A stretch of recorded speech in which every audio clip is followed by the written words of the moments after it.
என்ன பற்றி பார்க்க போகிறோம்னா நம்ம சிஎஸ்கே பிளேயிங் லெவனை பற்றி நிறைய வீடியோஸ் போஸ்ட் பண்ணியிருந்தோம். சிஎஸ்கே பிளேயிங் லெவன்னு தனியாக ஒரு வீடியோ போஸ்ட் பண்ணியிருந்தோம். அதுக்கப்புறம் பவுலிங் லைனப்பை பற்றி தனியாக போஸ்ட் பண்ணியிருந்தோம். அண்ட் எஸ் அஃப்கோர்ஸ் பேட்டிங் லைனப்பை பற்றியும் பேசியிருந்தோம். இந்த வீடியோவில் நம்ம ஓவர்சீஸ் பிளேயர்ஸ்க்கு வரப்போகிறோம் கைஸ். ஸோ ஓவர்சீஸ் பிளேயர்ஸ் நம்ம டீமில் பார்த்தீங்கன்னா 7 ஓவர்சீஸ் இருக்காங்க. அதாவது 8 ஓவர்சீஸ் தானே பார்த்தீங்கன்னா மேக்ஸிமம். ஆனால் நம்ம சிஎஸ்கே பார்த்தீங்கன்னா ஒரு ஓவர்சீஸ் ஸ்லாட்டை பார்த்தீங்கன்னா இந்த வருஷம் யூஸ் பண்ணாமல் விட்டுருக்காங்க. ஸோ நம்ம ஸ்குவாடில் இப்போதைக்கு 7 ஓவர்சீஸ் பிளேயர் இருக்காங்க இல்லையா. இந்த 7 ஓவர்சீஸ் பிளேயர்ஸில் நம்ம பிளேயிங் லெவனில் இருக்க போகிற 4 ஓவர்சீஸ் பிளேயர்ஸ் ஹோம்லயும் சரி அவேலியும் சரி யாரு அப்படிங்கிறது இந்த வீடியோல நம்ம பார்க்கலாம். அண்ட் நிறைய சிஎஸ்கே அப்டேட்ஸ் இருக்கு கைஸ், சின்ன சின்ன அப்டேட்ஸ் இருக்கு. அதெல்லாம் ஒன் பை ஒன்னா டக்குன்னு பார்த்துட்டு நம்ம அதை பத்தி பேசலாம். ஃபர்ஸ்ட் நம்ம விஜய் ஹசாரே ட்ராஃபில இருந்தே போயிடலாம். ரீசெண்டா தான் வந்து T20 ஃபார்மேட்ல சையத் முஷ்டாக் அலி ட்ராஃபி வந்து கம்ப்ளீட் ஆயிருக்கும். அண்ட் இப்போ உடனே பார்த்தீங்கன்னா 50 ஓவர் ஃபார்மேட்ல விஜய் ஹசாரே ட்ராஃபி வந்து தொடங்கி இருக்கு. இன்னைக்கு கரெக்டாக 21 டிசம்பர் பார்த்தீங்கன்னா மேட்சஸ் ஆரம்பிச்சிருங்க. ஸோ நிறைய மேட்சஸ் இருக்கும். இந்த மேட்சஸ் எதுவுமே வந்து குரூப் ஸ்டேஜ் ஃபுல்லாகவே பார்த்தீங்கன்னா டெலிகாஸ்ட் பண்ண மாட்டாங்க. ஸோ நீங்கள் எங்கேயுமே பார்க்க முடியாது. அதாவது Disney Hotstar or Star Sports எங்கேயுமே பார்க்க முடியாது. ஜஸ்ட் உங்களால் ஸ்கோர் கார்டு மட்டும் பார்க்க முடியும். அண்ட் நம்ம சிஎஸ்கே பிளேயர்ஸ்ல நிறைய பிளேயர்ஸ் பார்த்தீங்கன்னா இருக்காங்க இந்த விஜய் ஹசாரே ட்ராஃபில. ஸோ நம்மளோட ருத்ராஜ் கைக்வாட் வந்து மகாராஷ்டிராவோட கேப்டன். அதுக்கப்புறம் ஸ்ரேயஸ் கோபால் பார்த்தீங்கன்னா கர்நாடகா.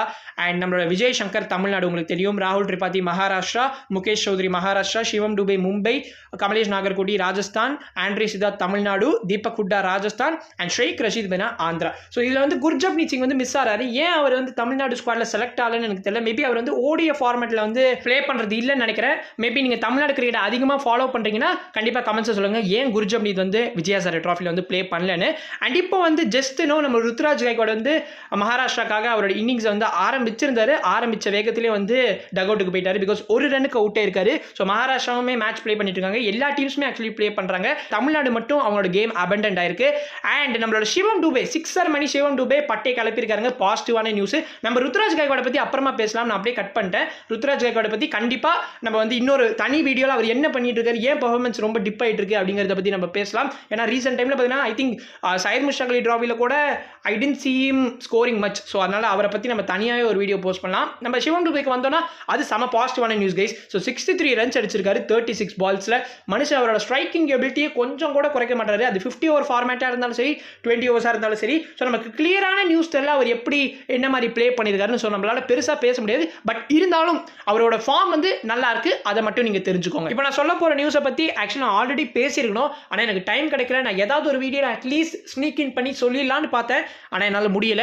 சரி, எனிவே இந்த வீடியோ நம்ம வந்து அதை பத்தி கிளியரா பேசிடலாம். ஸோ ரீசெண்டா வந்து நம்மளோட சூப்பர் கிங்ஸ் அகாடமியில வந்து கிரிக்கெட் வெஸ்ட் இண்டீஸோட 7 பிளேயர்ஸ் பார்த்தீங்கன்னா வந்து ட்ரைனிங் எடுத்துட்டு போயிருக்காங்க. இந்த 7 பிளேயர்ஸ் பார்த்தீங்கன்னா ப்ராமிசிங்கான யங் பிளேயர்ஸ்னு கிரிக்கெட் வெஸ்ட் இண்டீஸ் வந்து ரெக்கமெண்ட் பண்ணி பார்த்தீங்கன்னா இப்போ சூப்பர் கிங்ஸ் அகாடமிக்கு வந்து இன்னும் கொஞ்சம் நீங்க ட்ரைனிங் எடுத்து உங்களோட ஸ்கில்ஸ் எல்லாம் டெவலப் பண்ணிக்கோங்கப்பா அப்படின்னு சொல்லி வந்து நம்மளோட சூப்பர் கிங்ஸ் அகாடமிக்கு வந்து தள்ளி விட்டாங்க. ஸோ எஸ் ரெண்டு வாரம் பார்த்தீங்கன்னா இது நடந்திருக்கு.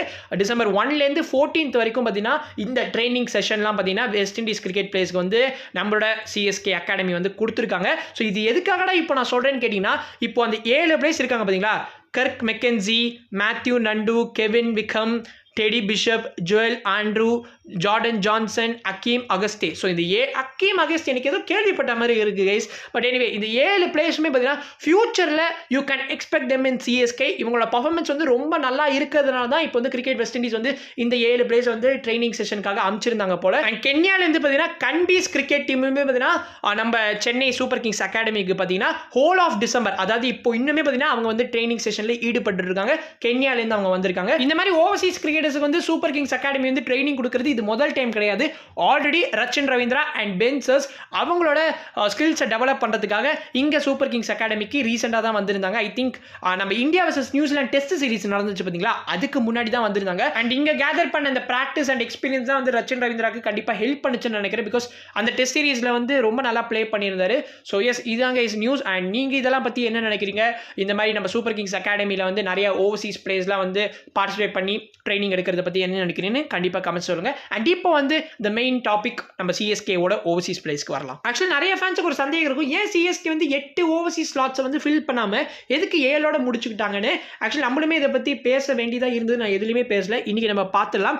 ஐ ஃபீல் நம்மளோட இந்தியன் கோரை வந்து ஸ்ட்ரென்தன் பண்ண பார்த்துருக்காங்க. அண்ட் கண்டிப்பா இன்னொரு முக்கியமான பாயிண்ட் என்னன்னு பார்த்தோம்னா, சிஎஸ்கே நிறைய ஓவர்சீஸ் பிளேயர்ஸ் மேல பாஸ்ட்ல நம்பிக்கை வச்சு அவங்க வந்து பெருசா பெர்ஃபார்ம் பண்ணாம போயிருக்காங்க. லாஸ்ட் சீசன் எடுத்துக்கோங்களேன், டேரல் மிச்சல் 14 crores எடுத்திருந்தோம். அண்ட் இந்த 2025 ஐபிஎல் ஆக்ஷன் வந்து டேரல் மிச்சல் அன்சோல்டா போயிருக்காரு. அதுக்கு முந்தின சீசன்ல பென் ஸ்டோக்ஸ் வந்து அதிக தொகைக்கு எடுத்திருந்தோம். கடைசியில் அவரால் வந்து மேட்சஸே அதிகமாக ப்ளே பண்ண முடியாமல் போயிருந்தது. ஸோ மேபி இதெல்லாம் ரீசன்ஸாக இருக்கலாம் சிஎஸ்கே வந்து அந்த ஃபுல் ஓவர்சீஸ் ஸ்லாட்ஸ் வந்து ஃபில் பண்ணாமல் போனதுக்கு. அண்ட் இப்போ எஸ் அஃப்கோர்ஸ் நம்ம வந்து சிஎஸ்கேயோட அந்த 4 ஓவர்சீஸ் பிளேஸ்க்கு வருவோமே. என்ன பொறுத்த வரைக்கும் டெவான் கான்வே அண்ட் பத்திரானா இந்த 2 பேர் அப்படியே வந்து தூக்கி 11ல் இப்போவே வச்சுக்கோங்க. ஏன்னா இவங்க 2 பேர் வந்து அட்மோஸ்ட் எல்லா மேட்சஸுமே வந்து ப்ளே பண்ண போகிறாங்க. அன்லெஸ் ஆர் அதர்வைஸ் 2 பேருக்குமே இன்ஜுரி கன்சர்ன்ஸோ இல்லை சம்திங் ஏதாவது இஷ்யூஸ் நிகழோ ஏதாவது சம்திங் இருந்துச்சுன்னா அவங்க வந்து ரெஸ்ட் எடுப்பாங்களே தவிர மற்றபடி I feel they are going to be in every games. மற்றபடி அந்த மிச்சம் இருக்கிற அந்த 2 ஸ்பாட்டுக்கு தான் ஃபைட்டிங்கே யார் இருக்க போகிறாங்கன்னு. ஏன்னா நம்ம டீமில் பார்த்தீங்கன்னா நம்ம ஃபஸ்ட் அந்த 7 ஓவர்சீஸ் பிளேஸ் யாரெல்லாம் இருக்காங்கன்னு சொல்லிடுறேன். Devon Conway, Jamie Overton, Matheesha Pathirana, Nathan Ellis, Noor Ahmad, Rachin Ravindra, Sam Curran. So இந்த 7 பிளேயர்ஸ் தான் இருக்காங்க. இப்போது நீங்கள் கண்டிப்பாக வந்து பத்திரானாக்கு பேரப் பண்ணுறதுக்கு ஒரு பிளேயரோட போவீங்களா? ஸோ அது வந்து சாம் கரனாக இருக்கலாம், இல்லைனா ஜேமி ஓவர்டனாக இருக்கலாம். அண்ட் அந்த ஃபைனல் ஸ்பாட்டுக்கு வந்து Noor Ahmad and Nathan Ellis பார்த்தீங்கன்னா ரெண்டு சாய்ஸஸ் இருக்குது. பட் நூர் அகமது தான் வந்து சர்டனிட்டி. ஏன்னா அவர் வந்து சேப்பாக்கில் கண்டிப்பாக நல்லா பர்ஃபார்ம் பண்ணுவார்.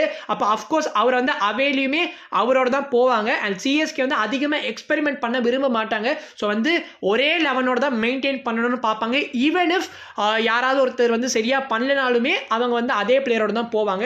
ஸோ அதனால நமக்கு ஃபஸ்ட்டு மேட்சே தெரிஞ்சிடும் எந்த 11ஓட வந்து சிஎஸ்கே வந்து ஆல்மோஸ்ட் எவ்ரி கேம்ஸ் ப்ளே பண்ண போகிறாங்கன்னு. பட் எஸ் நேத்தன் எல்லிஸுக்கு வாய்ப்பு கிடைக்கும்.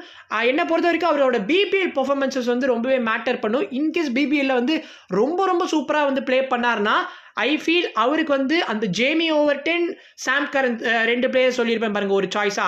அந்த ஸ்பாட்டில் வந்து மேபி நேத்தன் எல்லிஸை கூட ஸ்வாப் பண்ணுறதுக்கு வாய்ப்பு இருக்குது. ஸோ இந்த மாதிரி நிறைய பர்முடேஷன்ஸ் காம்பினேஷன்ஸ்லாம் இருக்குது. அதனால நீங்கள் சொல்லுங்கள் உங்களோட அந்த 4 ஓவர்சீஸ் ஸ்பாட்ஸ் என்னவா இருக்குன்னு.